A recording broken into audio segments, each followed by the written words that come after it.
محدث ابن جوزی نے لکھا ہے کہ حضرت حبیب اجمی ایک بزرگ تھے، ان کے پاس ایک شخص اکثر آتا تھا، بڑا مالدار تھا، ایک ہی بیٹی تھی، وہ بھی ٹانگوں سے معذور تھی۔ تو آپ اکثر اس کو کہتے کہ تو توبہ کر، اللہ کی بارگاہ میں رجوع کر۔ ایک وقت ایسا آتا ہے کہ پھر انسان کا جب کوئی اپنا نہیں رہتا پھر اسے مصلی یاد آتا ہے، لیکن اگر مصلی کی عادت بچپن سے پڑ جائے نا تو پھر ذرا آسان ہوتا ہے اللہ سے دل لگانا۔ وہ اکثر آپ اس کو کہتے کہ ٹھیک ہو جائے کہ تو بیٹی ہے، وہ بھی بیچاری معذور ہے، تو کہاں دولت لے جائے۔ آج کرتا ہوں، ہم تاریخیں دیتے رہتے ہیں نا اللہ تعالیٰ کو معاذ اللہ کہ رمضان سے میں نے نیک ہو جانا ہے، عمرہ کر کے آؤں گا تو پھر میں پکا نمازی ہوں۔ خدا کے بندو، کس نے تجھے بتایا کہ رمضان تک تو زندہ رہے گا؟ کس نے خبر کی کہ عمرہ کرنے تک تو بچے گا؟ حضرت حبیب اجمی اس کو کہتے تو کہتا بڑی جلدی ٹھیک ہو جاؤں گا۔ ایک دن سویرے سویرے توبہ کرنے آ گیا۔ آپ نے فرمایا کیا ہوا؟ تو کہنے لگا حضرت جی کل ایک 15 سال کا نوجوان ملا ہے اور مجھے توبہ کرا گیا۔ مزہ ہی اس عمر میں اللہ اللہ کرنے کا، نبی کریم سے محبت بھی کرنی ہو تو یہی عمر ہے۔ عشق لگا سی کھیڈاں کھیڈ دینوں تے پھر مینوں کھیڈاں بھول بھول گئیاں، کجل پایا سی میں یار دے ویکھنے نوں، پھر او دی یاد وچ روندیاں ہی ڈل گئیاں۔ حیدر شاہ اس گلی کدے نہ رولدی پر ہن تے رولدی رول گئیاں۔ جن لوگوں نے ابو جال کو قتل کیا تھا ان کی عمریں بھی 15 سال تھی۔ ہم تو بڑے نہیں نہ ہوتے ساری زندگی، نہ ہمیں کو بڑا ہونے دیتا ہے، ہم بڑے ہی نہیں ہوتے، یہی تو عمر ہے کچھ کر گزرنے کی۔ 15 سال کا نوجوان توبہ کرا گیا تو حضرت حبیب اجمی کہنے لگے وہ کیسے؟ کہنے لگا حضرت جی میں کل منڈی گیا تھا، مجھے کچھ سامان خریدنا تھا، تو بغداد کے بازار سے میں نے مچھلی خرید لی 10 کلو، باقی بھی سامان تب خود لے جا نہیں سکتا تھا۔ تو مزدور آپ کو پتہ ہے بیچارے آج بھی سڑکوں پہ بیٹھے ہیں، تو مزدور بیٹھے تھے تو ان میں ایک نوجوان 14-15 سال کا، چہرے پہ بڑی روشنی۔ میں نے اس کو کہا بیٹے مزدوری کرو گے؟ کہنے لگا حضور مزدوری بھی کرتا ہوں، پڑھائی بھی کرتا ہوں، اور جو اللہ کو منظور ہو اس کی عبادت بھی کرتا ہوں۔ میں نے اسے کہا کہ یہ میرا سامان ہے فلان جگہ پہنچانا، کیا لوگے؟ کہنے لگا 3 دینار مزدوری۔ سودا طے ہو گیا، اس نے سامان اٹھا لیا۔ کہتے ہیں رستے میں ظہر کا وقت ہو گیا۔ کہنے لگا چچا اگر اجازت دو تو نماز پڑھ لوں۔ 15 سال کا جوان، کہتے میں رکھ کے نا وہاں سامان تو پھٹے پہ بیٹھ گیا، وہ نماز پڑھنے چلا گیا۔ باقی لوگ دیر سے آئے، وہ بچہ جلدی آ گیا۔ میں نے کہا بیٹے آپ جلدی آ گئے؟ کہنے لگے نفل چھوڑ دیے، اب یہی نہ سمجھ لیں کہ کام چور ہے، میں بعد میں پڑھ لوں گا۔ کہتے ہیں وہ دوپہر کا وقت، رمضان بھی نہیں تھا، میں اس بچے کو نوجوان کو گھر لے گیا اور میں نے اپنی بیوی سے کہا کہ بڑا نیک ہے، نمازی ہے، اور راستے میں یہ بھی ہوا ہے کہ میں نے اسے ایک دفعہ کہا ہے کہ یہ مجھے تھوڑی دیر کے لیے دے دو، گرمی بڑی ہے، تمہیں پسینہ آ رہا ہے، میں اٹھا لیتا ہوں۔ کہنے لگا نہیں چچا میں رزق حلال کھاتا ہوں، اگر آپ اٹھائیں گے تو میں 3 دینار مزدوری پوری نہیں لوں گا، پھر پیسے کم کروں گا، میں نے طے کیا ہے کہ اٹھاؤں گا۔ تو کہتے ہیں میں نے اپنی بیوی کو بتایا تو بڑی متاثر ہوئی، کہنے لگی دوپہر کا کھانا پک گیا، اسے کو روٹی کھا لیں، رمضان بھی نہیں تھا۔ کہتے میں باہر نکلا، اس کو 3 دینار تھمائے، تو میں نے کہا بیٹے ایک بات میری مانو گے؟ کہنے لگا بتائیے۔ میں نے کہا کھانا پکائے کھا لو۔ کہنے لگا میں معافی چاہتا ہوں، میں نے روزہ رکھا ہوا ہے۔ حضور نے حکم دیا، حکم نبی کریم نے حکم دیا، بخاری مسلم کی حدیث ہے، فرمایا نوجوانوں اگر تمہارے پاس طاقت ہے تو نکاح کر لو ورنہ روزے رکھو۔ حکم دیا، یا نکاح اور یا روزے، یہ سرکار کا حکم ہے۔ بھائی نفلی روزہ نفس کی قوتوں کو کچلتا ہے، انسان میں نورانیت اور روحانیت لاتا ہے۔ کہتے وہ کہنے لگا میں نے روزہ رکھا ہے، میں اور متاثر ہو گیا۔ میں نے کہا اب کیا کرو گے؟ کہیں اور جانا ہے؟ کہنے لگا نہیں، میں جس دن 3 دینار کما لیتا ہوں پھر میں مزید لالچ نہیں کرتا، باقی وقت یا قرآن مجید پڑھتا رہتا ہوں یا نبی پاک پہ درود شریف پڑھتا رہتا ہوں۔ آپ بتائیں؟ تو میں نے کہا کہ افطار میرے ساتھ کر لو۔ کہتے ہیں میں اسے مسجد چھوڑ آیا اور خود میں لوٹ آیا۔ افطار کے بعد میں اسے لایا، کھانا کھلایا، عشاء پڑھی، اس کا گھر دور تھا، میں نے ڈرائنگ روم کھول دیا، بیٹھک کھول دی، وہیں وہ سو گیا۔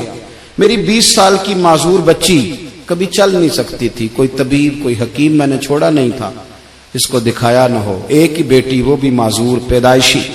اس کے کمرے میں گئے، میاں بیوی اسے کھانا کھلا اور بتایا بیٹے ایک نوجوان ہے، بڑا نیک ہے ہمارے گھر میں، آج بڑا پرہیزگار۔ پتہ ہے حضور نے کیا فرمایا؟ نبی کریم فرماتے ہیں جب نوجوان اٹھ کے تہجد پڑھتا ہے نا نوجوان، تو اللہ فرشتوں کے سامنے اس نوجوان پر فخر فرماتا ہے۔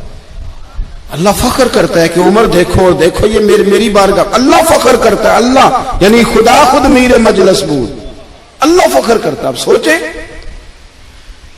تو ہم نے اپنی بیٹی کو بتایا کہ نوجوان اور بڑا نیک ہے، تو کہتے ہیں وہ کھانا کھلا کے ہم واپس آ گئے. آدھی رات کا وقت ہوا تو دروازے پہ دستک ہوئی. بچی اپنے کمرے میں سو رہی تھی، ہم اپنے کمرے میں، وہ بیٹھک میں. گھبرا کے اٹھے کہ اس وقت کون ہے دروازے پہ؟ تو بیٹی کہنے لگی ابا دروازہ تو کھولنا. کہتے ہیں دروازہ کھولا تو 20 سال ہو گئے تھے بیٹی کو، کبھی اس نے چل کے نہیں دکھایا تھا، کبھی دوڑ کے ادھر جاتی کبھی ادھر آتی. کہتی الحمدللہ اللہ نے میری ٹانگیں ٹھیک کر دی. ہم دونوں رونے لگے، اے اللہ تو کتنا کریم ہے، کیسے ہوا بیٹے سارا کچھ؟ تو بیٹی کہنے لگی ابا آپ نے کہا تھا نا کہ نیک نوجوان آیا ہے، تو میرے دل میں خیال آیا اللہ اگر واقعی نیک ہے تو اس کے صدقے مجھے شفا ہی دے دے. یا ایھا الذین آمنوا اتقوا اللہ وابتغوا الیہ الوسیلہ. تو کہنے لگی ابھی میری دعا بھی پوری نہیں ہوئی تو رب کریم نے فضل کیا ہے اور مجھے شفا عطا کر دی. کہتے ہم دوڑ کے اس کے کمرے میں گئے اور جب ہم نے ہاتھ رکھا تو دروازہ پہلے سے کھلا تھا، ایک خط چھوڑ گیا تھا. آج کل کے پیر کی کرامت ہوتی تو فیس بک پہ دے دیتا، باقیوں کو بھی ذرا بول پتا چلے. کہتے ہیں وہ خط چھوڑ گیا اپنے بستر پہ کہ اگر تم لوگوں کو مجھ سے محبت ہو گئی ہے تو میرے پیچھے نہ دوڑنا، اس رب کی بارگاہ میں جھکنا جس رب نے میرے اوپر بھی فضل فرمایا ہے اور آپ پر بھی کرم فرمایا. میرے نوجوان دوستو، یہ جو بچپنا ہمیں لوگ کہتے ہیں نا ابھی بچے ہو، ابھی جب آپ بالغ ہو گئے تو نماز فرض ہو گئی، سچ بولنا ضروری ہو گیا، رزق حلال کھانا ضروری ہو گیا، شریعت ساری کی ساری لاگو ہو. ایک تو درگزر سے کام نہیں، دوسرا اپنی زندگی کے اندر خواہشات کو چھوڑیں. سادہ کھانا تو ویسے ہی انسان کو تندرست رکھتا ہے. یہ جو چکر ہم نے ڈالا ہوا ہے نا مرضیاں کرنے کا، اب موٹر سائیکل بالکل اچھی بھلی ہوتی ہے پر سفارش یہ ہے کہ ماڈل پرانا ہو گیا ہے، تو یہ تو کمزور لوگوں کی علامت ہے. حضرت غوث پاک جیلانی پیر بعد میں بنے، عالم بعد میں، اگرچہ پیدائشی ولی تھے لیکن غوث اعظم کہتے ہیں میں نے سبق استاد کے پاس بعد میں پڑھا. میں نے حضرت ابو سعید مخزومی کے ہاتھ پر بیعت بعد میں ہوا، خلافت بعد میں ملی، سارا کچھ بعد میں ہوا. پہلے دن جب گھر سے نکلا ابا جی میرے وصال کر گئے تھے. کہتے ہیں میری ماں نے سید زادی نے مجھے گود میں لیا اور میرا ماتھا چوم کے کہنے لگی عبد القادر ایک وعدہ میرے ساتھ کر، زندگی میں تیری زبان سے جھوٹ نہیں نکلنا چاہیے، تیری زبان سے جھوٹ ہے. اور غوث پاک فرماتے ہیں جب میری ماں میرے ساتھ یہ بات کر رہی تھی تو میری ماں رو رہی تھی، کبھی رو کے بھی کسی نے نصیحت کی ہے بچوں کو؟ حضرت غوث اعظم رضی اللہ تعالیٰ عنہ فرماتے ہیں مجھ پر میری ماں کی بات طاری ہو گئی میری ماں کی بات. وہ میری ماں نے آنسوؤں کے اندر لپیٹ کر جو مجھے تحفہ دیا تھا نا سچ کا، وہ میرے ذہن پر، دل پر، روح پر چھا گیا. اور ڈاکو جب لوٹنے آئے تو 100 دینار کپڑوں میں سلا ہوا تھا. وہ کبھی کسی نے ڈاکوؤں کو بھی بتایا کہ پیسے ہیں تو لے لو؟ یہاں تو شریعت بھی بڑی ساری گنجائش دیتی ہے کہ بچاؤ اپنا مال، لیکن غوث اعظم رضی اللہ تعالیٰ عنہ فرماتے ہیں ماں نے مجھے آنسوؤں میں لپیٹ کر دیا تھا، لپیٹ کر کے سچ بولنا. تو مائیں عظیم ہو تو پھر بیٹے بھی عظیم ہی ہوتے ہیں، ماں عظیم ہو تو بیٹا بھی پھر عظیم ہی ہوتا ہے. لپیٹ کر سچ کا تحفہ دیا تھا. تو سیدنا غوث پاک فرماتے ہیں جب انہوں نے آ کے کہا نا کہ تیرے پاس کیا ہے، تو میں نے کہا 100 دینار ہے. اس نے جیبیں بھی کھولی، ہاتھ بھی کھولے، جوتے بھی اتارے، پگڑی بھی کھلوائی، کوئی شے نہ نکلی. تو کہتے ہیں وہ سردار کے پاس لے گیا، کہنے لگا سردار یہ عجیب بچہ ہے، کہتا ہے 100 دینار ہے، سارا ڈھونڈ لیا ملے نہیں، تو یہ جھوٹ بول رہا ہے. تو کہتے ہیں جب اس نے کہا نا جھوٹ بول رہا ہے تو حضرت غوث اعظم کہتے ہیں مجھے جلال آیا، غصہ. میں نے کہا خبردار یہ بات نہ میرے ساتھ آج کے بعد کرنا، میں جھوٹ نہیں بولتا، یہ میرے قریب نہیں آ سکتا، خبردار. یہاں بچوں کو غصہ تب آتا ہے جب مرضی کا برگر نہ ملے. غوث اعظم کو غصہ کب آیا؟ خبردار سارا کچھ کر، آج کے بعد یہ لفظ نہ کہنا میں جھوٹ بولتا ہوں. عبد القادر جھوٹ نہیں بول سکتا، ہو ہی نہیں سکتا.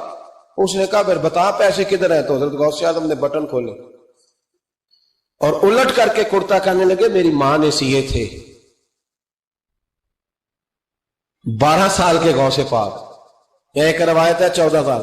یہ ہم لوگ اس کو کہانی سمجھتے ہیں، کہانی نہیں بھائی، یہ واقعہ اگر تیرے میرے سامنے ہو تو اللہ کی عزت کی قسم کھاتا ہوں میں اور آپ بھی توبہ کر دیں، کیونکہ وہ واقعہ نہیں ہو رہا تھا، وہ کیفیات تھی، وہ طاری تھا سارا کچھ اس وقت۔ غوث اعظم رضی اللہ تعالیٰ عنہ کا یہ پیسے 14 سال یا 12 سال عمر مبارک ہے، ڈاکو اس کا سردار کہتا ہے مجھے 22 سال ڈاکے مارتے ہو گئے تھے، اور 14 سال کا بچہ عشق لگا سی کھیڈا کھیڑ دی، 14 سال کا بچہ غوث اعظم نے پلٹ کے دکھا یہ پیسے۔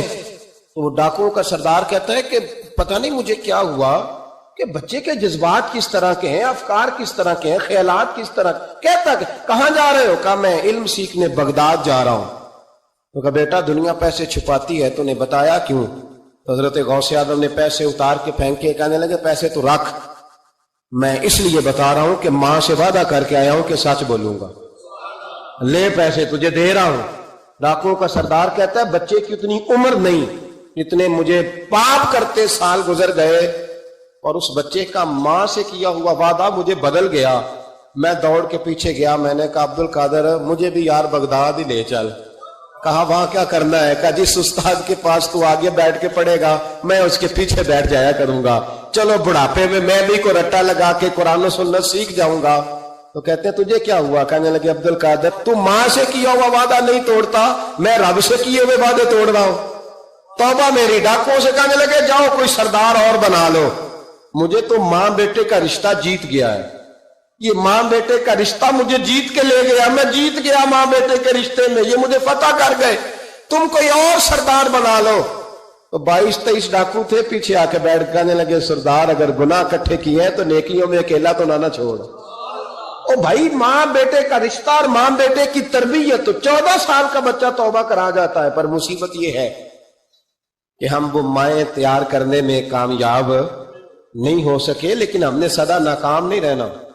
ایک درویش کی بات کر کے سمیٹنے کی طرف حضرت ابراہیم بن یزید نخعی رحمت اللہ تعالی علیہ، حجاج بن یوسف نے جب بڑے ظلم کیے نا تو ایک شخص اٹھا حضرت ابراہیم بن یزید نخعی رحمت اللہ، جنہوں نے حجاج کے خلاف فتویٰ دیا کہ ظالم ہے، اور پھر تقریریں کی کہ ظالم ہے۔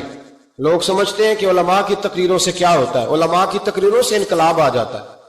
آپ یقین کریں علماء کا قلم تلوار سے زیادہ کام کر دکھاتا ہے، فتویٰ بھی دیا، تقریریں بھی کی، اس قدر زیادہ ان کے فتوے کی نقلیں تیار کر کے بانٹی گئی کہ حجاج پریشان ہو گیا، سپاہیوں کہنے لگا گرفتار کر کے لاؤ ابراہیم بن یزید نخعی، جہاں ملے گرفتار کرو۔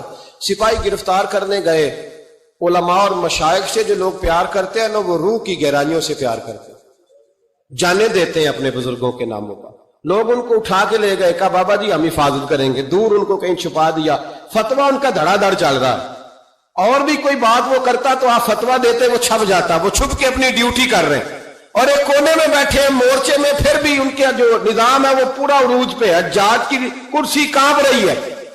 حجاج نے ایک دن بلایا، کہنے لگا جو سپاہی ان کو گرفتار کرے گا نا ایک سپاہی کو 1,500 دینار دوں گا، اس کو مکان دوں گا، جائیدادیں دوں گا، 1,500 ماہانہ اس کو تنخواہ ملے گی ساری زندگی، گرفتار کرو۔ اب وہ سپاہی گلیوں میں گھومنے لگے، کسی طریقے بابا پکڑا جائے، لیکن نہ پکڑے گئے۔ ایک دن ایک بزرگ تھے، ان کا نام بھی ابراہیم بن یزید تھا، لیکن وہ ابراہیم بن یزید نخعی تھے، یہ ابراہیم بن یزید تیمی تھے، یہ علاقہ تیم کے رہنے والے، عمر بھی تقریباً ایک جیسی تھی، محلہ بھی ایک تھا۔ تو وہ دروازے پہ نماز پڑھ کے باہر نکلے تو انہیں پتا ہے کہ لوگ ابراہیم بن یزید، پتا ہے انہیں، کہا تمہارا نام کیا ہے؟ کہنے لگے ابراہیم، والد کا نام کا یزید۔ ابراہیم بن یزید کہا اٹھاؤ بھائی، خوشی کی انتہا نہ رہی، پکڑا لے گئے، رستے میں بھی مارا، تھانے لے جا کے، جیل لے جا کے بھی مارا، اتنا مارا کہ بزرگوں کا رنگ بدل گیا، منہ اور ناک سے خون آنے لگا۔ جا کے حجاج کو کہا تیرا مجرم ابراہیم بن یزید پکڑا گیا۔ حجاج نے بڑے انعامات دیے، تنخواہیں ہمیشہ کے لیے لگ گئیں، پلاٹ نام ہو گئے۔ انہوں نے بتایا نہیں کہ میں تیمی ہوں، نخعی نہیں، مار کھاتے رہے، جیل میں رہے۔ اب فوجیں چپ کر کے بیٹھ گئیں، ان کا جو فتویٰ تھا وہ زیادہ پھیلنے لگ گیا، کیونکہ اب ان کی تلاش ختم ہو گئی، خطرہ ختم ہو گیا، کام وہ زیادہ کرنے لگ گئے۔ یہاں یہ گرفتار ہو گئے، حالات بڑے کٹھن ہوئے، کچھ علاقوں میں کچھ جیلیں سخت ہوتی ہیں، حجاج بن یوسف نے دماس نام کی جیل بنائی ہوئی، اس جیل میں جناب ابراہیم بن یزید تیمی کو ڈال دیا۔ آپ کی عمر 60 سال تھی، ماں کی عمر 90 سال تھی۔ ماں بیٹا ڈھونڈنے لگی، ڈھونڈتے ڈھونڈتے ڈھونڈتے ڈھونڈتے کسی نے بتایا کہ وہ ابراہیم نخعی کے دھوکے میں تیرے بیٹے کو لے گئے۔ ماں جیل پہنچی، بیٹا ماں سے جب ملا تو بیٹا قدموں میں گرا، چہرہ دیکھ کے ماں کا کلیجہ پھٹا، اتنے زخم میرے بیٹے کے وجود پر۔ کہا بیٹا انہیں بتایا کیوں نہیں کہ تو تیمی ہے نخعی نہیں، بتایا کیوں نہیں؟ تو جناب ابراہیم تیمی نے ماں کے منہ پہ ہاتھ رکھا، اماں چپ کر جا، میں ایک جاہل آدمی ہوں، میرے وجود سے امت کا فائدہ کوئی نہیں، وہ رسول اللہ کے دین کا چمکتا ہوا چراغ ہے۔ اماں ان کی وجہ سے کتنے سینے روشن ہیں، کتنے دلوں میں ایمان کی تازگی ہے، کتنی آنکھوں میں رسول اللہ کی محبت کا نور ہے۔ اماں ابراہیم بن یزید نخعی کی وجہ سے ظالم کانپ رہے ہیں، ڈر رہے ہیں، اور مظلوم اٹھتے ہیں کہ ہمارا بھی کوئی ہے نام لینے والا۔ اماں نہ، میری وجہ سے اگر وہ بچ سکتے ہیں تو میں کئی جانے دینے کو تیار ہوں، مہربانی کر اماں، تو نے نہیں کہنا، تو نے کسی کو بتانا نہیں۔ ماں کہنے لگی بیٹا تو نبی پاک کے دین کے غلام پر جان دینے لگا؟ کہا ہاں۔ اماں کہنے لگی پھر میں کسی کو بتاؤں گی نہیں، بلکہ میں تیرے حوصلے کی دعا مانگوں گی۔ اور ماں کہنے لگی بیٹا اگر قیامت کے دن اللہ نے مجھ سے پوچھا نا کہ تیرے بیٹے نے تیرے حق ادا کیے کہ نہیں کیے، تو میں کہوں گی مالک میں اپنے بیٹے سے بڑی راضی ہوں، اور اللہ میرے بیٹے کو بغیر حساب کتاب جنت دے، میں تیرے لیے دعائیں مانگوں۔ ماں تسلی دے کے بیٹے کو گھر آ گئی۔ حضرت ابراہیم تیمی کو اتنا مارا کہ 3 دن کے بعد جیل میں شہید ہو گئے۔ جب وہ شہید ہوئے، حجاج بن یوسف رات کو خواب دیکھتا ہے کہ آج تیری سلطنت میں کوئی جنتی فوت ہو گیا، جنتی فوت ہو گیا، جنتی۔ حجاج نے پورے ملک میں پتہ کرایا تو کہا ایک ہی بندہ فوت ہوا ہے جو جیل میں تھا۔ تو حجاج آئے وہاں، جس وقت حجاج وہاں پہنچا نا، سرانے آ کے میت کے کھڑا ہوا، اسی وقت ایک تازہ فتویٰ آیا، کیونکہ حضرت ابراہیم نخعی کو نہیں خبر تھی کہ میری جگہ پہ وہ بندہ شہید ہو۔ تازہ فتویٰ آیا کہ سنا ہے آج صبح ایک اور بندہ اس کے تشدد سے قتل ہو گیا، مسلمانوں پہ ضروری ہے اس ظالم کے خلاف اٹھیں۔ جب فتویٰ پڑھا تو نیچے دستخط تھے۔ ابراہیم بن یزید نخعی کہنے لگا ظالم ہو، یہ تو خواب میں دیکھے جنتی بہت ہو گیا، تو یہ اگر ابراہیم نخعی نہیں تو یہ فتویٰ کس کا آیا ہے؟ تو لوگوں نے کہا حضور پہلے بھی ہمیں کسی نے بتایا تھا یہ تیمی ہے نخعی نہیں، یہ بولے نہیں، ان کے نام پہ جان دے گئے۔ کہنے لگا پھر پکڑو ابراہیم نخعی کو۔ تو حضرت سعید بن جبیر پیچھے کھڑے تھے، کندھے پہ ہاتھ رکھ کہنے لگے حجاج بس کر، بس کر، اب ان کے پیچھے فوجیں نہ دوڑانا، جن کے نام پر جان دینے والے جنتی ہیں اس بزرگ کی اپنی شان کتنی ہوگی، اس کے حصے پہ جو جان دے گیا جب اس کے لیے تجھے جنتی کی خواب آئی ہے۔ حضرت ابراہیم بن یزید نخعی ان کے بعد ایک عرصے تک زندہ رہے۔ تو آپ جب ہاتھ اٹھاتے تھے دعا پتہ کیا کرتے تھے؟ کہتے تھے یا اللہ ابراہیم تیمی کی ماں پہ رحم فرما، ابراہیم تیمی کی ماں پہ رحم فرما۔ تو لوگ کہتے حضور جان بیٹے نے دی اور دعا ماں کے لیے، فرمانے لگے جان بیٹے نے دیا پر حوصلہ اس کی اماں نے دیا ہے، جان بیٹے نے دی ہے پر اسے جان دینے کے لیے دعا اس کی مائیں عظیم ہو تو بیٹے بھی بیٹیوں کی تربیت کرے۔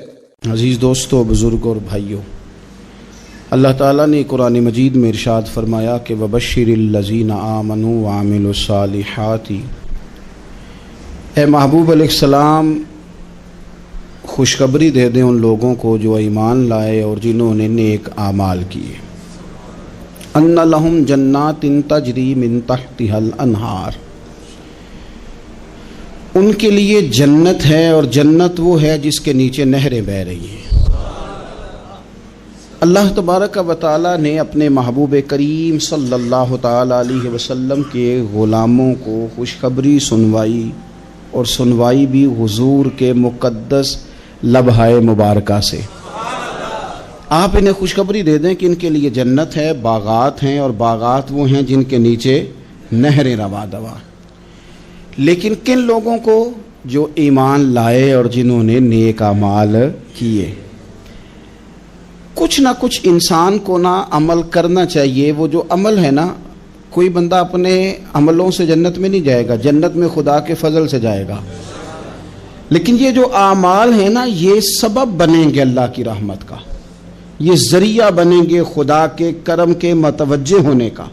جب ہم نیک اعمال کریں گے تو اس عمل کی وجہ سے رحمت ہوگی، اور وہ رحمت ہمیں اللہ کے قریب بھی لے جائے گی، اور اس رحمت کی برکت سے رب جنت بھی عطا فرمائے گا. ہمارے ہاں یہ ہوتا ہے کہ ہم زیادہ تر چیزوں کو تقریر سننے کی حد تک لیتے ہیں، اچھی نصیحت کا لطف ضرور حاصل کرتے ہیں، اچھے جملے کو اپنے دل میں اس کی فرحت ضرور محسوس کرتے ہیں، لیکن عمل کی طرف نہیں بڑھتے. اس کا نقصان یہ ہوتا ہے کہ یہ معاذ اللہ ایک باقاعدہ شعبہ بن جاتا ہے کہ میں نے بڑی خوبصورت تیار کر کے تراش خراش کر کے بات کرنی ہے، بڑی عمدہ کرنی ہے. اچھے اچھے ادیب تو پیدا ہوتے ہیں، اچھے خطیب، اچھے واعظ، اچھے سننے والے، داد دینے والے تو پیدا ہوتے ہیں، لیکن اگر عمل کا شوق نہ پیدا کیا جائے تو پھر باتیں نشستن گفتن برخاستن تک رہ جاتی ہیں، اس کا لطف نہیں آتا. پھر تو تقریریں ہو رہی ہیں، ہوتی ہیں اور ہوتی رہے گی. نتیجہ کیا نکلا؟ جو آدمی کہتا ہے میں اتنے سالوں سے تقریر سن رہا ہوں، تو سوال یہ ہے کہ بھئی اتنا سننے کے بعد تم سنورے کتنا؟ سننے کا ایک ہی مقصد زندگی میں آپ سمجھ لیں کہ سننے کا مطلب سنورنا ہے. اور اگر آپ نے خیر کی بات سنی اور آپ سنورے ہی نہیں، میں آپ کو دعوت فکر دیتا ہوں. نبی پاک صلی اللہ تعالی علیہ وسلم نے ارشاد فرمایا، ایک عورت تھی، طوائف تھی، ساری زندگی اس کی گناہوں میں گزری معاذ اللہ. پھر وہ ایک کنویں کے پاس سے گزر رہی تھی، ایک پیاسا کتا اس نے وہاں پیاس سے تڑپتے سسکتے دیکھا، اور پھر اس نے اپنے جوتے کو لٹکا کر اپنے دوپٹے کی مدد سے یا جیسے اس سے ممکن ہو سکا اس نے پانی نکالا، کتے کو پلایا، اللہ نے اس کی بخشش فرما دی. آپ ماشاءاللہ ہزاروں میں لوگ ہیں، آپ نے بڑی جلدی مجھے یہ بتانا ہے، یہ حدیث آپ نے پہلے بھی سنی ہوئی ہے نا؟ میرا خیال ہے کوئی بندہ نہیں رہا جس نے نہ سنی ہو. سنی ہوئی ہے نا ہم نے الحمدللہ.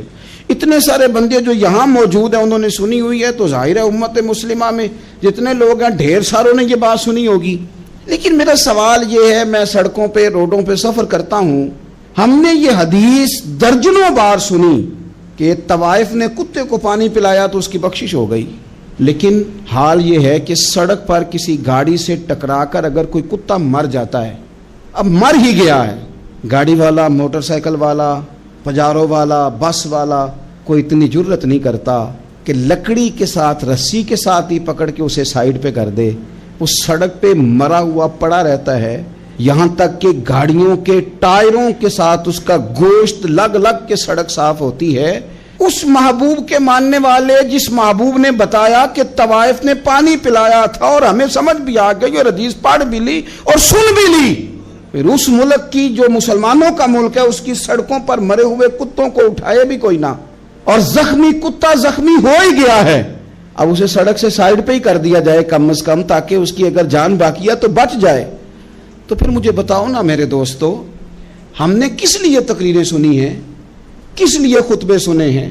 واعظ و نصیحت کی مجالس کا مطلب ہم نے کیا سمجھا ہوا ہے؟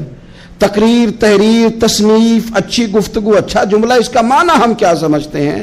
تو آج جو خوبصورت گھڑیاں شب برات کی صورت میں ہمیں نصیب ہونے جا رہی ہیں، اس سے پہلے اپنے دل میں یہ ارادہ کرو کہ رب کریم نے ہمیں جتنا دین کا فہم دیا ہے، سمجھ دی ہے، علم دیا ہے، ہم ارادہ کرتے ہیں اب ہم صرف سنیں گے نہیں، پڑھیں گے نہیں، صرف بیان ہی نہیں کریں گے، ہم عمل بھی کریں گے.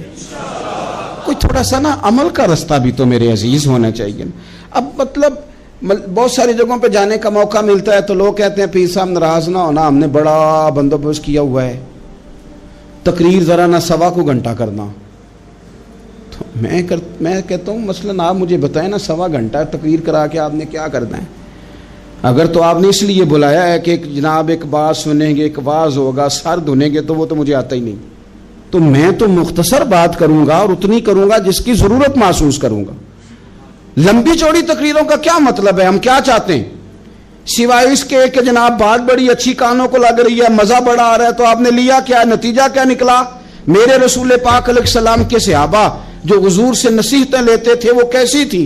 حضرت عبداللہ بن بصر رضی اللہ تعالیٰ عنہ حاضر بارگاہ ہوئے، آ کے عرض کی یا رسول اللہ صلی اللہ علیہ وسلم، میں آیا ہوں سونے، پتہ نہیں دوبارہ آ سکوں کہ نہ آ سکوں. حضور پتہ نہیں موقع ملے نہ ملے، ایک بات مجھے بتا دیں، میں اس پہ عمل کروں گا، میری زندگی بھی بن جائے اور آخرت بھی بن جائے. تو کریم محبوب نے فرمایا عبداللہ زبان کو خشک نہ ہونے دینا، اس کو تر رکھنا. تر حضور کس چیز سے؟ فرمایا اللہ کے ذکر سے تر رکھنا. زبان اللہ کے ذکر سے تر رہے، ہر وقت رب کی یاد رہے، تیری دنیا بھی بن جائے گی اور آخرت بھی بن جائے گی. تو میرے عزیز اپنی زندگی کے اندر اب ہم نے عمل کرنا ہے. او جناب کمال پھر یہ ہے کہ جب واز سننے کا شوق بڑھ جاتا ہے، تقریر سننے کا شوق بڑھ جاتا ہے، سننے سنانے کا خالی مزاج ہو جاتا ہے، پھر بندہ ڈھونڈتا پھرتا ہے کہ نئی سے نئی چیز کہاں ملتی، انوکھی سے انوکھی چیز کہاں ملتی، انفرادی سے انفرادی بات. میرے بھائی آپ ضرور سنیں، ضرور سنیں. مومن کی گمشدہ میراث ہے، حکمت جہاں سے ملے لیں، لیکن عمل کرنے کے لیے لیں، عمل کرنے کے لیے. اب میرا دل کرتا ہے اب ہماری چپ سے بھی لوگ سبق سیکھیں. حضرت باجدید بستامی فرمایا کرتے تھے جس نے ہماری چپ سے کچھ نہیں سیکھا اس نے ہماری تقریر سے کیا سیکھنا ہے. اب تھوڑا سا نا اشاروں کی بولی بھی سمجھیں. اب تھوڑا سا یہ بھی ہو کہ بس بات پوری ہونے نہ پائے اور انسان کی رغبت عمل کی طرف بڑھ جائے. یہ مزاج ہمیں دیا ہے. اب تو بھائی آ جائیں آپ، صبح بھی تقریر کر دیں، دوپہر کو بھی تقریر کر دیں، شام کو بھی تقریر کر دیں، تو پھر یہ بھی ہوتا ہے کہ جناب وہ بیان آپ نے جو سنایا تھا نا وہ ذرا دوبارہ سنا دیں. تو میں کہتا ہوں پہلے سننے پر عمل ہو گیا تھا، نہ کریں. اب ہمیں تھوڑی باتیں سیکھ کر ان پر عمل کرنا ہے اور آگے بڑھنا ہے. بڑی سادی بات میرے ابا جی بتایا کرتے تھے. والد صاحب کہتے ہیں کہ ایک دیہاتی بندہ نہ چلا گیا وہ کسی مولوی صاحب کی تقریر سننے. تو اس زمانے میں آپ کو پتہ ہے یہ واش روم کا مروجہ نظام نہیں ہوتا تھا، تو لوگ کھیتوں میں دوسری جگہوں پہ پیشاب کے لیے جاتے تھے. تو مولانا نے ایک احتیاط بیان کی. وہ کہنے لگے کہ پیشاب سخت جگہ پہ نہ کرو، زمین پہ بیٹھ کر، ورنہ پیشاب کے چینٹے اڑیں گے، کپڑوں پہ پڑیں گے، اور حدیث میں سخت حکم ہے اس مسئلے. تو کوئی نرم جگہ ہو ایسی جہاں پیشاب کریں چینٹے نہ اڑیں. وہ بندہ عمل کرنے والا تھا نا، اس نے میری تقریر سن کے سر دھن کے جانا نہیں تھا.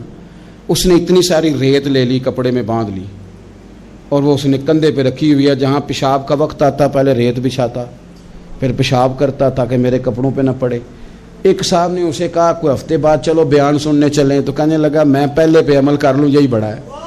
میں نے تو اتنی ساری ریت، کندھا تھک گیا ہے میرا، اس دن سے اٹھائی ہے. تو میں نہیں چاہتا کہ نہیں بھی سنوں تو کسی اور جگہ میں. یہ تفریح تباہ کے لیے بات کو نہ سمجھیں. اس سادے آدمی نے جو ہمیں سمجھایا، مجھے اور آپ کو، اس پر غور کرے کہ کل بھی سنا تھا، پرسوں بھی سنا تھا، پیر صاحب نے ترسوں بھی کہا تھا، شیخ نے پرسوں بھی کہا تھا، پچھلے ہفتے بھی کہا تھا. تو نے اگر شیخ کی بھی نہیں سنی، استاد کی بھی نہیں سنی، پیر کی بھی نہیں سنی، اور اس دور کے پیر جو صحیح کام کرنے والے ہیں، استاد جو صحیح کام کرنے، مجبور ہو گئے ہیں بیچارے. کہتے ہیں کس کی تربیت کریں. کس درد سے کہا تھا حضرت سلطان باؤ نے. وہ کہتے ہیں اور رب دا طالب کوئی بھی نہیں ملیا، اتے جو ملے ہے طالب زردہ ہو. یہ تو آئے ہیں کاروبار سیدھا کرنے، فوٹو کھچوانے، فلاں کام کے لیے. یہ تو وہ جو ہم دینا چاہتے ہیں اس کا تو مزاج ہی نہیں.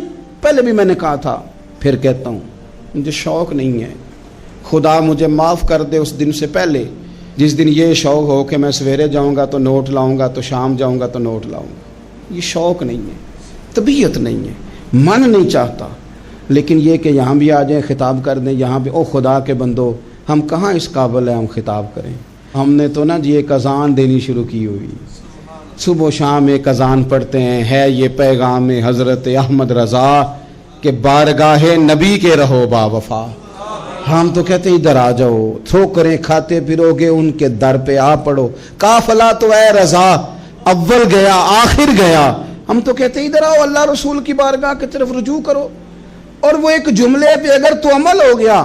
پیار سے باتیں کرتا رہتا ہوں، سب کے ساتھ نہیں کرتا، جس کا مجھے پتا ہو کہ یہ تھوڑا سہ لے گا. ایک دوست نے مجھے کہا کہ میں تو آتا ہوں تو مجھے علاقے کے لوگ کہتے ہیں ان کو بلاؤ. تو میں کہتا ہوں پورا عمل کرنا میری غلط ہے، تو پھر میں باقیوں کو بھی لگا جاؤں گا. تو اگر تیرا ہی عمل نہیں ہو سکا تو باقیوں کو میں نے جا کے کیا سمجھانا ہے. تو ایک تو آج کی جو رات ہے، اس سے پہلے اپنے اعمال کی طرف. میں اکثر کہتا رہتا ہوں کہ شب برات پہ ہر مسجد سے زور زور سے رونے کی آواز آنی بھی چاہیے.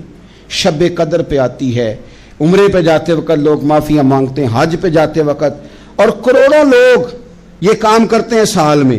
اگر 25 لاکھ 26 لاکھ آدمی یا 50 لاکھ آدمی حج کرتا ہے اور وہ جانے سے پہلے معافی مانگ کے گیا, توبہ کر کے گیا ہے. اور کروڑوں لوگ ہیں جو شب قدر میں ہیں, شب برات میں ہیں, اور انہوں نے کھول کے توبہ کی ہے. تو پھر میرے بھائی سویرے کرپشن ختم ہونی چاہیے نا ملک سے, سویرے 75% جھوٹ ختم ہونا چاہیے نا. ساری رات تو لوگوں نے توبہ کی تھی. صبح 80% حقوق العباد کا مسئلہ حل ہونا چاہیے تھا کہ نہیں ہونا چاہیے. صبح ملاوٹ بہت حد تک ملک سے ختم ہونی چاہیے. تو کیا ہم نے سمجھ لیا ہے؟ ہم نے یہ سمجھا ہے کہ شب برات پہ بھی بس ایک رسم ادا کرو, آؤ تھوڑی توبہ کرو, چھٹی کر جاؤ. آئیے شب قدر تو توبہ کرو, چھٹی کر جاؤ. کیا یہ ہم نے مطلب سمجھ لیا؟ حج کرنے گئے, رب کی بارگاہ میں حاضر ہوئے, رسول کریم کی بارگاہ سے بھی جو ہو کے آ جائے اور بدلے ہی نہ, وہاں تک جائے اور بدلے ہی نہ. مدینے گئے, کعبے گئے, کربلا گئے, جیسے گئے تھے گھوم پھر کے ویسے ہی آ گئے. نتیجہ کیا ہے؟ اپنی زندگی نتیجہ خیز بنائیں. آج اس خوبصورت موقع پر جب شب برات ہمارے سامنے کھڑی ہے, اپنے ذہن میں تہیہ کریں کہ اب ہم نے بدل جانا ہے. شوگر ہو جائے تو بدلنا پڑتا ہے, اللہ معاف کرے, چینی چھوڑنی پڑتی ہے, من پسند مٹھائیاں چھوڑنی پڑتی ہیں, بدلنا پڑتا ہے. بلڈ پریشر ہو جائے تو یارو بدلنا پڑتا ہے. اگر انسان کو خدا نہ خواستہ کوئی مرض لگ جائے تو بدلنا پڑتا ہے. اولاد پیدا ہو جائے تو بدلنا پڑتا ہے. گھر میں بیٹیاں پیدا ہو جائیں تو بوڑھے باپ کو بدلنا پڑتا ہے. بال سفید آ جائیں تو پھر بھی تو بدل جانا چاہیے نا. انسان کی عمر 40 سال ہو جائے تو پھر بھی تو بدل جانا چاہیے. شب برات پہ توبہ کرے تو پھر بھی تو بدل جانا چاہیے. اب بدل جائیں, اب ہم بدل جائیں. اب نہ درد ہوتی ہے, گاڑی میں بیٹھیں تو کمر پہ درد ہوتی ہے. اب ہم بدل جائیں.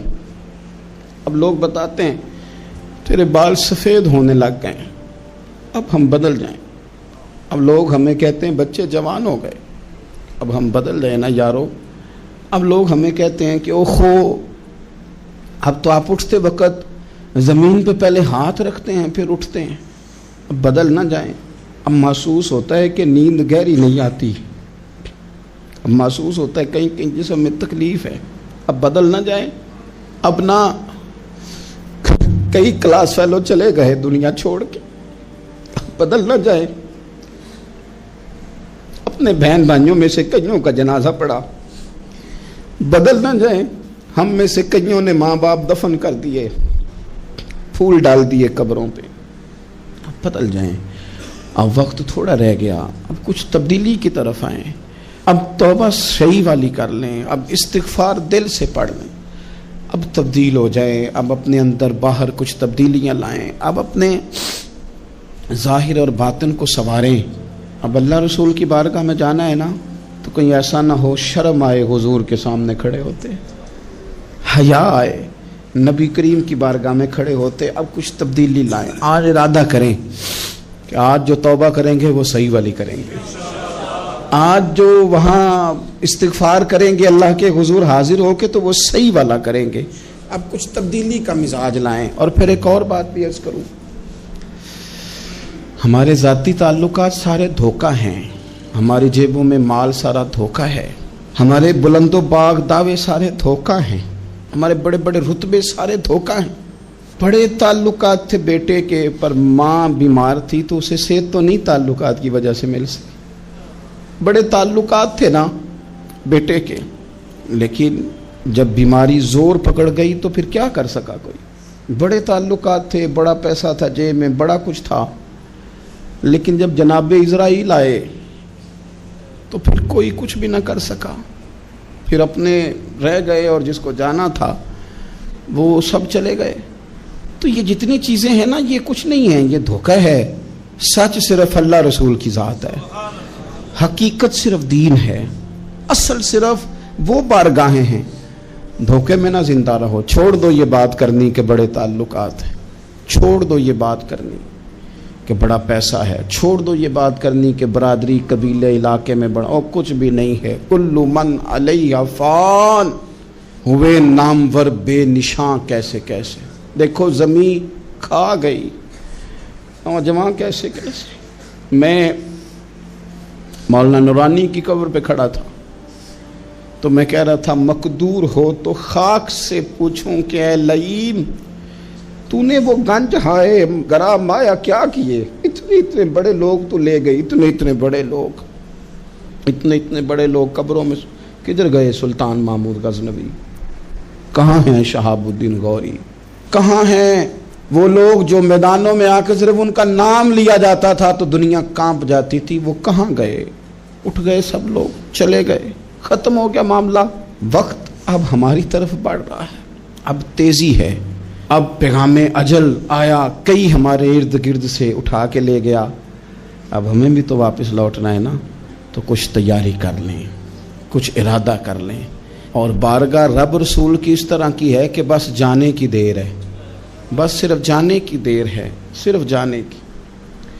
اور اللہ رسول کی بارگاہ دوستو وہ والی ہے کہ جہاں نا زیادہ منت بھی نہیں کرنی پڑتی۔ وہ جو 4-5 لوگ تھے نا مکہ مکرمہ میں، انہوں نے بہت ہی اسلام کی مخالفت کی حد کر دی تھی، ان کے لیے حکم ہوا تھا جہاں ملے قتل کر دو۔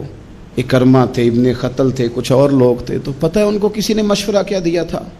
کسی کافر نے مشورہ دیا، پر پتہ صلاح کیا دی تھی؟ اس نے کہا تھا تم نے بڑی زیادتیاں کی ہیں، بڑے بے ادب ہو، کسی صحابی کے قابو نہ آنا، مار دیے جاؤ گے، اپنی خطاؤں کے سبب سے تم مار دیے جاؤ گے، لیکن اگر کسی طریقے چھپتے چھپاتے رسول پاک کی بارگاہ میں پہنچ جاؤ نا، اگر وہاں کسی طریقے چلے جاؤ۔ انہوں نے پوچھا معافی کیسے مانگیں گے، منہ کیسے دکھائیں گے، ہم نے اتنے ظلم کیے، اتنی زیادتیاں کی، کیسے معافی مانگیں گے؟ تو کہنے والے نے کہا کہ نہیں کچھ نہیں، تم بس کہہ دینا ہم آ گئے، اس سے زیادہ تو بات ہی کوئی نہیں، اتنا ہی تو صرف کہنا ہے آ گئے، اور نہ آتے تو جاتے بھی کہتے، بس تم اتنا کہہ دینا ان العبد اذا اعترف ثم تاب تاب اللہ علیہ۔ نبی کریم علیہ السلام نے فرمایا بندہ جب آ کے کہتا ہے نا یا اللہ میں بھول گیا تھا، غلطی ہو گئی، ان العبد اذا اعترف، مان جو گیا ہوں، غلطی ہو گئی، جب کہتا ہے نا میں بھول گیا، ثم تاب، پھر وہ توبہ کرتا، تاب اللہ علیہ، اللہ دیر کرتا ہی نہیں، فوراً توبہ کو قبول فرما لیتا۔ ہمارے ہاں نا کچھ لوگ تو طبعاً سخت ہیں، اللہ معاف فرمائے، اور کچھ رد عمل کے طور پر سخت ہو گئے، کچھ باتیں دلوں میں بیٹھ گئی ہیں جنہوں نے طبیعتوں کو سخت کر دیا ہے۔ کبھی کہیں آپ بہو سے کہ چلو بوڑھی ساس سے اگر کبھی کوئی بات سخت نکل گئی ہے تو معاف کر دے، وہ تیار نہیں ہوتی، وہ کہتی ہے تمہیں پتہ نہیں میرے ساتھ کیا کچھ ہوا۔ کبھی ساس سے کہا جائے نا چلو بھول گئی تھی بچی تو آپ درگزر کر دیں، تو کہتے ہیں تمہیں پتہ نہیں میرے اندر سختی کتنی آ گئی ہے، دکھ کتنے بیٹھ گئے۔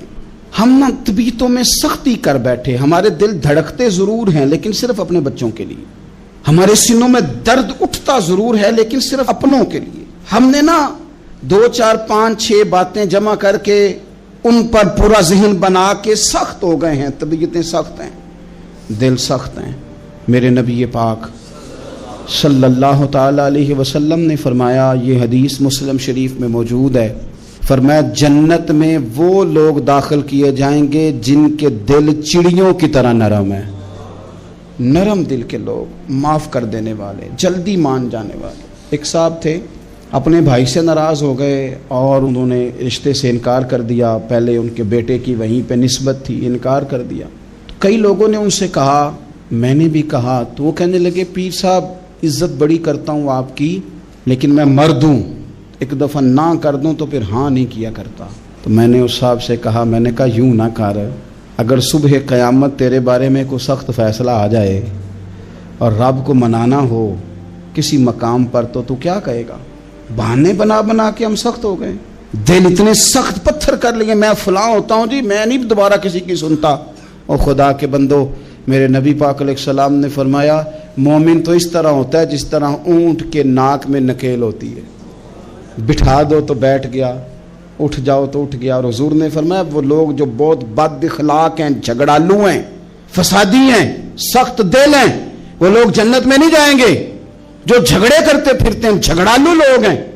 عزیز دوستو، اپنی زندگی کے اندر طبیعت میں نرمی، اگر طبیعت نرم ہو گئی نا جی، مزاج میں نرمی آ گئی، تو پھر آپ محسوس کریں گے کہ آپ معاف کرتے بھی جلدی ہیں اور معافی دیتے بھی جلدی ہیں۔ پھر آپ کے تعلقات بچیں گے، آپ کی نسبتیں بچیں گی۔ آپ کے بہت سارے رشتوں میں قربت آئے گی، ٹوٹیں گے نہیں۔ ایک تو دل نرم کریں، کسی شخص کے بارے میں دل میں کوئی بات ہے تو اسے معاف کریں اور معافی دیں۔ کچھ لوگ بالکل ٹھیک ٹھاک ہوتے ہیں، کوئی ناراضگی نہیں ہوتی، لیکن آپ نے بچی کی شادی کا کارڈ دیا نہیں تو فوراً ناراض ہو جاتے ہیں، اور پھر آپ سمجھا رہے ہیں، قائل کر رہے ہیں، وہ تیار ہی نہیں ہے قائل ہونے کو۔ سنو، اور اس حدیث کو یاد رکھنا، نبی پاک صلی اللہ تعالی علیہ وسلم نے فرمایا جس کے پاس اس کا بھائی عذر لایا، بھائی معافی مانگنے آیا اور پھر اس نے معاف نہ کیا، اللہ کے حبیب فرماتے میرے حوض کوثر پہ نہ آئے۔ تو سخت ہو کے بیٹھ گیا ہے، تو کہتا ہے میرے سے پہلے سنے، میں آپ کو بتاؤں اس نے میرے ساتھ کیا کیا، اور ٹھہر جا۔ اگر حساب کتاب کے بعد معافی والا اصول رکھ لیا جائے کہ پہلے حساب کتاب ہوگا، غلطیوں کا مداوع ہوگا، پھر معافی ہوگی، تو یہی حساب اگر رب کریم بندوں کے ساتھ کرے تو پھر میں اور آپ کدھر جائیں گے؟ تو اس سادی بات پہ آ جاؤ نا، تو دو جملوں میں حضور نے سمجھائی ہے، فرمایا تم رب کے بندوں کو معاف کر دو، اللہ تمہیں معاف کر دے گا۔ تو آج کی شب سے پہلے، آج کے دن سے پہلے، رمضان المبارک کے تشریف لانے سے پہلے اپنی طبیعت کے اندر ایسا ذوق لائیں، ایسی طبیعت لائیں کہ ہم نے معافی دینی بھی ہے اور معافی لینی بھی ہے۔ بعض اوقات ہم رسم ادا کرتے ہیں شب برات سے پہلے، یہ سوشل میڈیا پہ چل گیا، فلانے کو فلان کہہ دیا، اگر کوئی کبھی ہوئی نا تو معاف، ایسے تو نہیں نا معافیاں ہوتی۔ ہمیں پتہ ہوتا ہے ہم سے کون ناراض ہے، ہمیں خبر ہوتی ہے ہم نے کس کو تکلیف دی، ہمیں پتہ ہوتا ہے کس نے ہمارے لہجوں سے پریشانی پائی ہے، کون ہے جو ہماری وجہ سے اذیت کا شکار ہے، تو اس سے جا کے معافی مانگے، تو یہ چیزیں معافی کا سبب بن جائیں گی۔ اور پھر میرے نبی پاک صلی اللہ علیہ وسلم نے 2-4 چیزیں اور بھی بیان کی ہیں، میرا دل کرتا ہے کہ وہ بھی ذرا آپ کو عرض کر دوں۔ حضور سید عالم علیہ السلام نے نا جنت میں لے جانے والے جب اعمال بیان کیے تو حضور علیہ السلام نے فرمایا کہ ایک تو زکوٰۃ صحیح ادا کرنا، شرک سے بچنا، توحید پہ قائم رہنا، اور زکوٰۃ ٹھیک ادا کرنا، اور اپنے رشتہ داروں سے اچھا سلوک کرنا، جنت میں داخل ہو جاؤ گے۔ یہ جو ہمارے زیادہ قریبی لوگ ہوتے ہیں نا، ان کا حق بھی شریعت نے زیادہ رکھا ہے، اور یہ بعضوں کا تکلیف بھی زیادہ دیتے ہیں۔ لیکن میرے عزیز ایک بات سمجھ لیں اچھی طرح سے اور اپنے دل میں بٹھا لیں، میں نے درجنوں بار کہی ہے، پھر کہتا ہوں، اللہ تعالیٰ نے جو خاندان میرے لیے پسند کیا ہے نا، مالک نے مجھے وہاں پیدا کیا ہے۔ زبانی کلمہ ہر کوئی پڑھدا،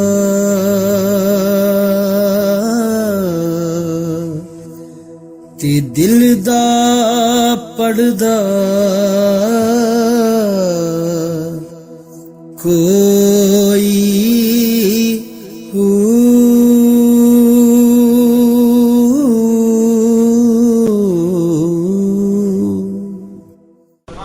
تو جو چچا اللہ نے میرے لیے پسند کیا وہ مجھے بھی پسند ہونا چاہیے، اور جو ماموں اللہ نے میرے لیے پسند کیا ہے وہ مجھے بھی پسند ہونا چاہیے۔ انسانوں کے اندر کمزوریاں بھی ہوتی ہیں، خوبیاں بھی ہوتی ہیں، لیکن ہمارا یہ مسئلہ بن جاتا ہے کہ ہم نہ صرف کمزوریوں کو ڈسکس کرتے ہیں، خوبیوں کا تذکرہ کرتے ہی نہیں۔ اپنے مزاج کے اندر اس بات کو آپ نے پیدا کرنا ہے۔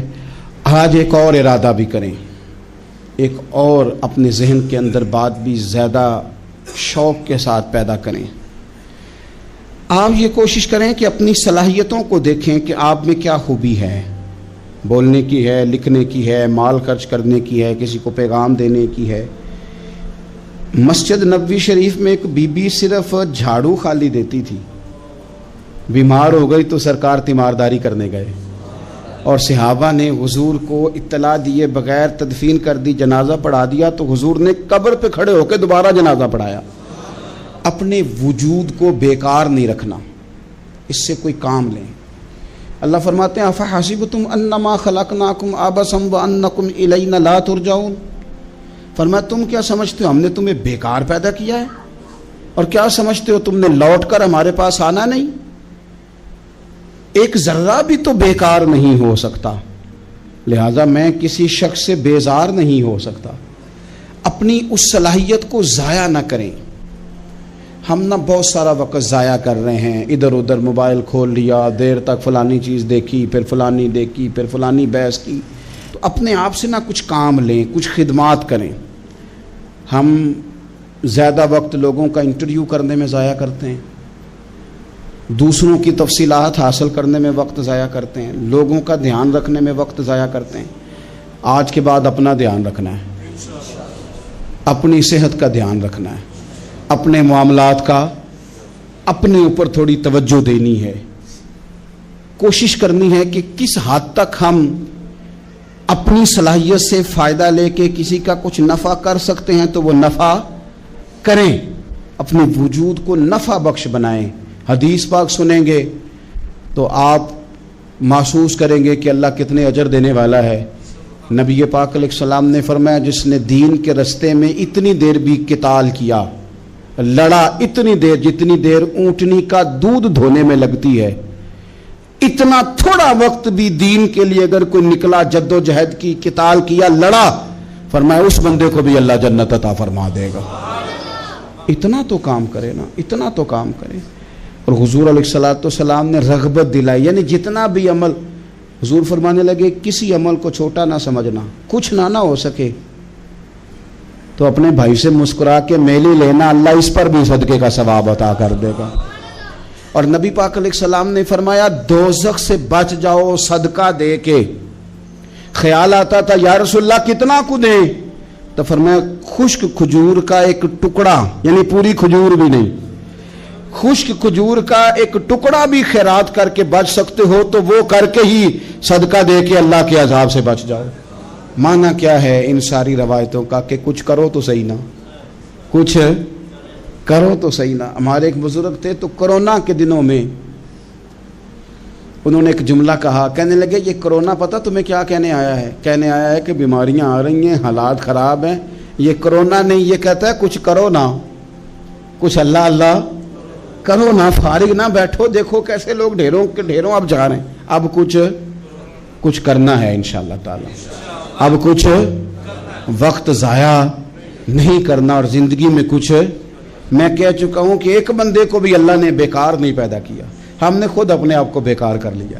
اپنے آپ کو بیکار نہ کریں۔ جب رب کہتا ہے فَحَسِبْتُمْ أَنَّمَا خَلَقْنَاكُمْ عَبَثًا، کیا تم سمجھتے ہو میں نے تمہیں بیکار پیدا کیے؟ آپ لوگ بڑے کام کے ہیں، بس اپنے آپ کو پہچانے۔ اقبال کہنے لگے عجب نہیں کہ خدا تک تیری رسائی ہو اور تیری نظر سے تو پوشیدہ ہے آدمی کا مقام، تو بندے کو نہیں سمجھ سکا تو وہاں تک تو کیسے جائے گا؟ اپنے آپ کو پہچانے۔ یہ جو کہتے ہیں نا مجھ سے کچھ بھی نہیں ہوتا، ناراض تو نہیں ہو جائیں گے؟ یہ کچھ کرنا نہیں چاہتے، یہ صرف ادھر ادھر دھیان رکھ کے ایک فوٹو چڑھا کے ادھر بھاگ ادھر اپنے نفس کو راضی کرتے ہیں۔ نفس بس کہہ رہا ہے آج یہ کر لو تو وہ کر لیا، ادھر دیکھ لو تو ادھر دیکھ لو۔ اس سے نکلیں، مثبت مضبوط مستحکم ارادے کریں اور پھر چل نکلیں۔ لڑنا شرط ہوتا ہے، جیتنا شرط نہیں ہوتا۔ تاریخ یہ نہیں دیکھتی کہ جیتا کون کون، تاریخ یہ دیکھتی ہے کہ لڑا کون کون، میدان میں کون کون رہا۔ اللہ بدر میں کامیابیاں دیتا ہے، احد میں کئی دفعہ کہتا ہے واپس پلٹو، خندق آئے گی تو پھر کامیابیاں مل جائیں گی، خیبر آئے گا تو پھر کامیابیاں مل جائیں گی۔ تو اس لیے ہمیشہ جیتنا ہی ضروری نہیں، لڑنا ضروری ہے۔ ہمت کریں، کوشش کریں۔ اللہ تعالیٰ آپ سب کو جزائے خیر عطا فرمائے۔ آخر دعوانا ان الحمدللہ رب العالمین۔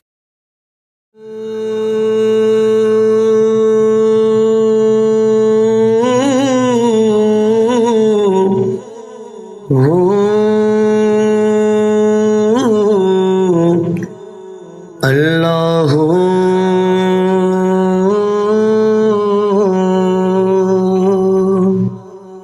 سجنا باجو ذات صفاتاں عشق دیاں،